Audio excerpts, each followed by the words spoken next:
Good morning అండి. My name is Sandhya. So today topic is Venn diagram. ఇలా అంటే Venn diagram competitive ఎగ్జామ్లో వీటికి రిలేటెడ్గా ప్రాబ్లమ్స్ అయితే ఇవ్వడం జరుగుతుంది. సో అలాంటి ప్రాబ్లమ్స్ ఇచ్చినప్పుడు మనము ఎలా చేయాలి, అసలు డయాగ్రామ్స్ ఎలా డ్రా చేయాలో ఒకసారి తెలుసుకుందాము.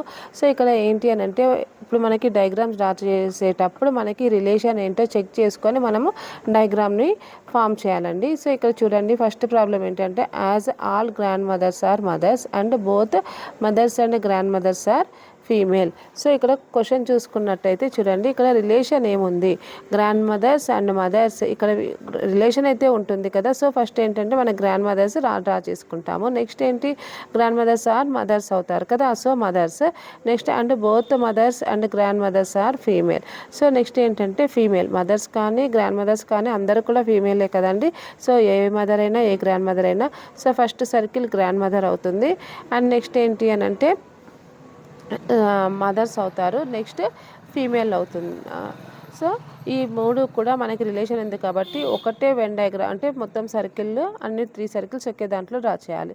So it is the first model. And second model చూద్దాం. ఇక్కడ మనకి సెకండ్ మోడల్ ఏంటి అనేసి అంటే, draw the Venn diagram for brinjal, banana, vegetables. So ఇది సెకండ్ మోడల్ అండి. ఈ సెకండ్ మోడల్ ఎలా చేయాలో చూద్దాము. ఫస్ట్ బ్రింజాల్, నెక్స్ట్ ఏంటి బనానా ఇచ్చారు కదా, బనానా, నెక్స్ట్ వెజిటబుల్స్. సో ఈ మూడింటిని రాసుకున్నాక ఏంటి అని అంటే వీటి డయాగ్రామ్స్ ఎలా డ్రా చేయాలో చూద్దాము. ఫస్ట్ ఏంటంటే బ్రింజాల్ అన్నీ కూడా వెజిటబుల్సే కదండి. ఏ బ్రింజాల్ అయినా వెజిటబుల్ అవుతుంది, కానీ బనానా వెజిటబుల్ కాదు కదా. సో బ్రింజాల్ వెజిటబుల్స్ రిలేషన్ ఉంది కాబట్టి మనం ఆ సర్కిల్ ఒకే దాంట్లో ఫామ్ చేయాలి. చూడండి ఇక్కడ ఏంటంటే ఫస్ట్ బ్రింజాల్ని సర్కిల్ గీద్దాము. నెక్స్ట్ ఏంటి వెజిటబుల్స్, అన్ని బ్రింజాలు కూడా వెజిటబుల్స్ అవుతాయి కాబట్టి 2 సర్కిల్స్ వచ్చాయి. నెక్స్ట్ బనానా అనేది వెజిటబుల్ కాబట్టి మనకి ఇండివిజువల్గా ఫిగర్ని డ్రా చేస్తాం. So this is the second diagram. Okay.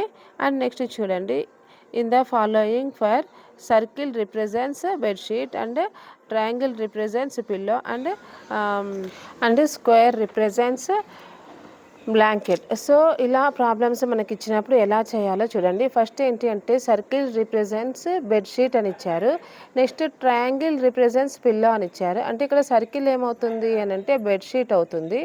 Next ఏంటి అని అంటే ట్రయాంగిల్ ఇచ్చారు కదా, ట్రయాంగిల్ ఏంటంట పిల్లో అంట. సో నెక్స్ట్ ట్రయాంగిల్ నేను డ్రా చేస్తాను. సో ట్రయాంగిల్ని కూడా డ్రా చేశాను. నెక్స్ట్ సో ట్రయాంగిల్ ఏమవుతుంది అనేసి అని అంటే ఇట్స్ రిప్రజెంట్స్ పిల్లో. నెక్స్ట్ ఏంటి అని అంటే స్క్వేర్ రిప్రజెంట్స్ మనకి ఏంటి అనేసి అంటే బ్లాంకెట్ అవుతుంది కదా. సో ఇక్కడ మనము ఎలా, ఇప్పుడు ఇక్కడ ఈ మూడు కూడా దేంట్లో ఇంక్లూడ్ అవుతాయి అనేసి ఇచ్చారు. సో మనం ఏంటి అని అంటే first of all circle a అని రాద్దాము.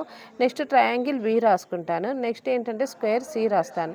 సో ఇక్కడ ఇవి ఇంక్లూడ్ అయ్యి దేంట్లో ఉన్నాయి, మూడు కూడా ఒక పార్ట్లో ఉన్నాయి. సో ఆ పార్ట్ని ఏమంటాము అని అంటే డి అంటాము. సో ఇక్కడ చూడండి, ఇక్కడ question all the represent, so letters which letter represents all the represents pillow అని ఇచ్చారు. సో ఇలా ఇచ్చినప్పుడు మనం వెన్ డయాగ్రామ్ ఇలా డ్రా చేయాలి. చూడండి, ఫస్ట్ సర్కిల్ డ్రా చేశాను, next triangle, next square. So ఇక్కడ ఏంటి అని అంటే చూడండి, మనకి letter represents all the 3 elements అని ఇచ్చారు కాబట్టి, సో ఇక్కడ 3 ఎలిమెంట్ అంటే ఎందులో రిప్రజెంట్ అవుతుంది, D. Okay, it is the answer. So ఇలాంటి ప్రాబ్లమ్స్ ఇచ్చినప్పుడు డయాగ్రామ్స్ ఇలా డ్రా చేయాలి. ఓకేనా. సో థ్యాంక్స్ ఫర్ వాచింగ్ అండి. Thank you.